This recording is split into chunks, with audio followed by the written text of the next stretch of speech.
दोस्तों, अंदाज शायराना में तहे दिल से स्वागत आप सबका। कहूं क्या ना कहूं, शब्द मौन है। तुम नहीं तो न जाने हम कौन है। क्या बात है। तुम नहीं तो न जाने हम कौन है। कहते हैं ना दोस्तों, जब भी किसी से प्यार हो जाता है और उसके प्यार में बस उसी में खोकर जो जीने लगता है, उसकी पहचान बन जाती है। और फिर वो उसके होठों पे बिल्कुल यही पंक्ति आती है, तुम नहीं तो न जाने हम कौन है। तुम्हारे बिना मेरी इस दुनिया में पहचान ही क्या है। तुम हो मेरी तो ही मेरी जिंदगी को कुछ अर्थ प्राप्त है। अगर तुम ही नहीं तो मेरी कोई पहचान भी नहीं, और मेरी ये जिंदगी जिंदगी ही नहीं कहलाएगी। ऐसी ही कुछ बातें सच्चे प्यार में, सच्ची मोहब्बत में जरूर देखने मिलती है ना दोस्तों। मीलों का सफर पल में बर्बाद कर गया। अपनों का ये कहना, कहो कैसे आना हुआ। क्या बात है। मीलों का सफर पल में बर्बाद कर गया। अपनों का ये कहना, कहो कैसे आना हुआ।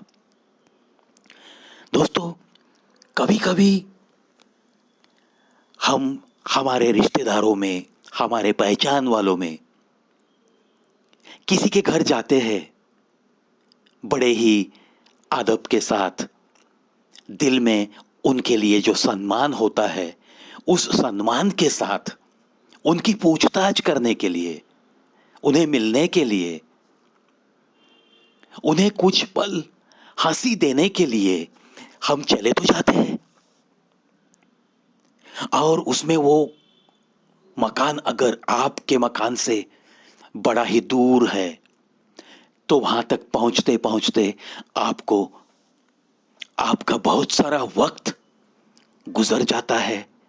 थोड़ी बहुत ट्रैफिक, भीड़ भाड़ की तकलीफ भी होती है वहां तक पहुंचने में। और इतना सब कुछ करके जब आप उस घर में पहुंचते हो, तो जिसके लिए आप गए हो वही शख्स,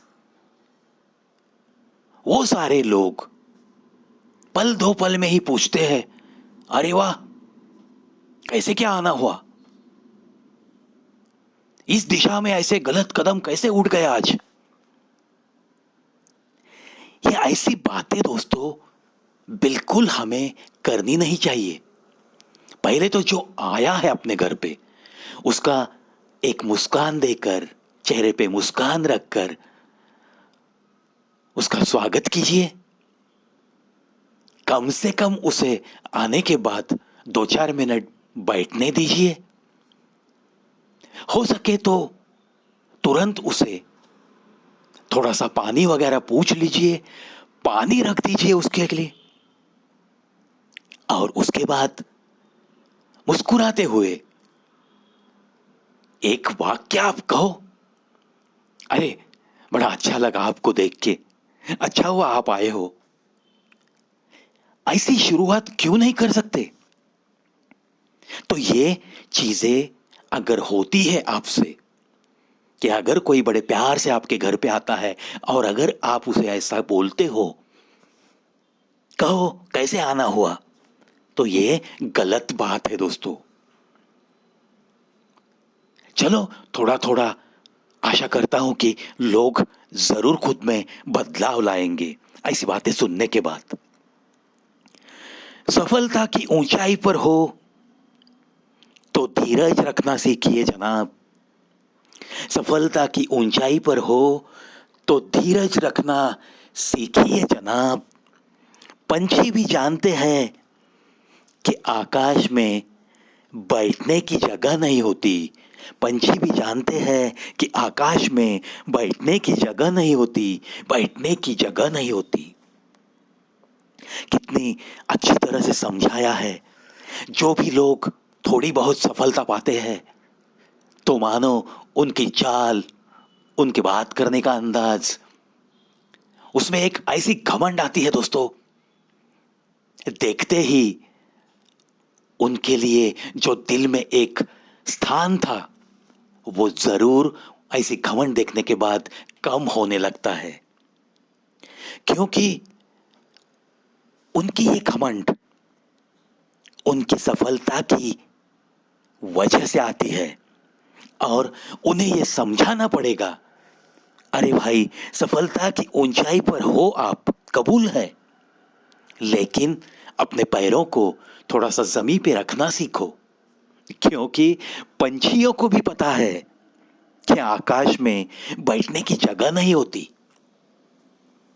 मैंने तो बार बार कई वीडियो में ये बातें जरूर दोहराई है कि जहां घमंड आई वहां आपकी सफलता शून्य हो गई। तो दोस्तों, चाहे जितनी भी चाहे ऊंचाई आप जिंदगी में जरूर हासिल करो, मगर जिस ऊंचाई पे आप हो उसकी 1% भी अगर आपके दिल में घमंड आ गई तो जरूर वो सफलता कुछ भी काम की नहीं रहती, कुछ भी काम की नहीं रहती। शिकवे तो सभी को है इस जिंदगी से साहब, पर जो मौज में जीना जानते हैं वो कभी शिकायत नहीं करते, वो कभी शिकायत नहीं करते। दोस्तों, जिंदगी में हमें क्या कुछ मिला, हमने इंसानी जन्म लेकर इस जिंदगी में अब तक जीते हुए इस राह पे चलते चलते क्या कुछ पाया है, और जो कुछ पाया है उसके बावजूद भी हर कोई, इस धरती पे जन्म लिया हुआ हर इंसान, सब कुछ पाने के बाद भी उसे और थोड़ा कुछ चाहिए, ऐसी ही उसकी ख्वाहिश जिंदा रहती है। यानी कि सब कुछ मिलके भी कहीं ना कहीं उसे जिंदगी से शिकवा रहता ही है। ये चीजें आप और हम अक्सर देखते हैं। लेकिन कुछ लोग ऐसे होते हैं, चलो जिंदगी ने जो भी दिया है ना, अरे चलो मौज में जिएंगे, हंसते खेलते इस जिंदगी को बस ऐसे जिएंगे कि देखने वाला भी सोचने लगेगा, अरे यार इसे कहते हैं जीना। ऐसे भी कुछ लोग होते हैं। शिकवे तो सभी को है जिंदगी से साहब, पर जो मौज में जीना जानते हैं वो शिकायत नहीं करते, शिकायत नहीं करते। जिंदगी से बिल्कुल शिकायत मत करो दोस्तों। जो भी पाया है बस खुशी में रहो, हंसते रहो, हंसाते रहो, मुस्कुराते रहो।